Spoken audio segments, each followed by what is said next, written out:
അടുത്തൊരു ചോദ്യമാണ് SLC സർട്ടിഫിക്കറ്റിൽ date of birth തിരുത്താൻ സാധിക്കുമോ?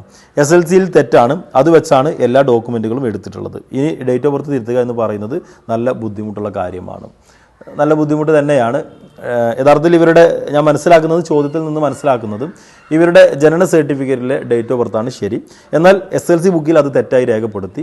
പിന്നീട് എല്ലാ ഡോക്യുമെൻറ്റുകളും, ഈവൻ പാസ്പോർട്ട് വരെയുള്ള ഡോക്യുമെൻറ്റുകൾ ജനന തീയതി തെറ്റായി രേഖപ്പെടുത്തുകയും ഇപ്പോൾ അവരുടെ ഒട്ടുമിക്ക ഡോക്യുമെൻറ്റുകളിലും ജനന തീയതി തെറ്റായിട്ടാണുള്ളത്, എന്നാൽ ജനന സർട്ടിഫിക്കറ്റിൽ മാത്രമാണ് ശരിയായിട്ടുള്ളത്.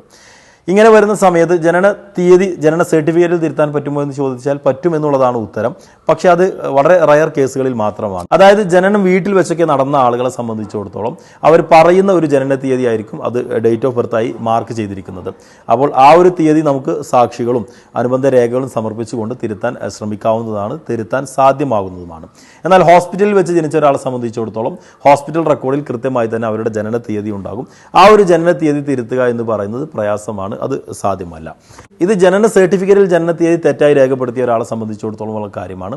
എന്നാൽ ഇവിടുത്തെ ചോദ്യം അതല്ല, അവരുടെ ജനന സർട്ടിഫിക്കറ്റിലെ ജനന തീയതി ശരിയാണ്, മറ്റു ഡോക്യുമെൻറ്റുകൾ എന്ത് ചെയ്യണമെന്നുള്ളതാണ്. അത് തിരുത്തുക എന്നുള്ളത് തന്നെയാണ് എളുപ്പം. നമുക്ക് ആദ്യം SLC സർട്ടിഫിക്കറ്റാണ് തിരുത്തേണ്ടത്. അത് 15 വർഷം പൂർത്തിയായി, അതായത് SLC കഴിഞ്ഞ് 15 വർഷം പൂർത്തിയായിട്ടാണ് ജനന തീയതി തിരുത്താൻ ശ്രമിക്കുന്നത് എങ്കിൽ സർക്കാരിൽ നിന്ന് സ്പെഷ്യൽ ഓർഡർ എടുക്കണം. ആ സ്പെഷ്യൽ ഓർഡർ എടുത്തുകൊണ്ട് നമുക്ക് SLC സർട്ടിഫിക്കറ്റിലെ ജനന തീയതി വളരെ എളുപ്പത്തിൽ തന്നെ തിരുത്താൻ സാധിക്കുന്നതാണ്. അതോടൊപ്പം തന്നെ മറ്റുള്ള എല്ലാ ഡോക്യുമെൻറ്റുകളിലും ഈ രേഖകൾ സമർപ്പിച്ചുകൊണ്ട് ജനന തീയതി നമ്മുടെ യഥാർത്ഥ ജനന തീയതിയിലേക്ക് മാറ്റാൻ സാധ്യമാകുന്നതാണ്. ഇത് ബുദ്ധിമുട്ടുള്ള കാര്യമാണോ എന്ന് ചോദിച്ചാൽ അത്രമാത്രം വലിയ ബുദ്ധിമുട്ടില്ല.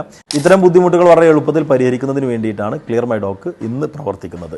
താഴെ കാണുന്ന എക്സ്പേർട്ടിൻ്റെ നമ്പറിൽ നിങ്ങൾക്ക് ബന്ധപ്പെടാവുന്നതാണ്.